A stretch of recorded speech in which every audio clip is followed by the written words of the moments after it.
Hello সবাইকে, চলে এসেছি আর একটা খুবই সিম্পল আর ডেলিসিয়াস একটা চিকেনের রেসিপি নিয়ে। প্রথমেই বোনলেস কিছু চিকেন নিয়ে ভালো করে ছোট ছোট করে কেটে নিতে হবে।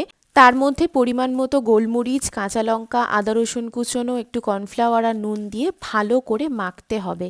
এইবার ভালো করে মেখে এটাকে তোমরা ম্যারিনেশনের জন্য 1 ঘন্টা ফ্রিজে রেখে দিতে পারো বা সঙ্গে সঙ্গেই কুক করে নিতে পারো। আমরা এটাকে আর ম্যারিনেশনের জন্য রাখিনি, তাই জন্য কড়াইতে পরিমাণ মতো তেল দিয়ে তার মধ্যে চিকেনগুলো এইভাবে দিয়ে দিয়েছিলাম।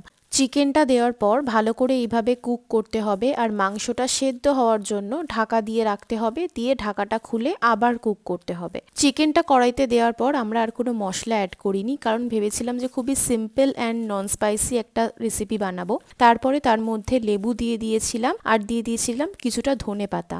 আর লাস্টে আমরা একটু বাটার অ্যাড করেছিলাম যাতে আর একটু টেস্টি হয়। ব্যাস, তারপরে রেডি ইয়াম্মি নন স্পাইসি লেমন চিকেন। রেসিপিটা কেমন লাগলো জানিও।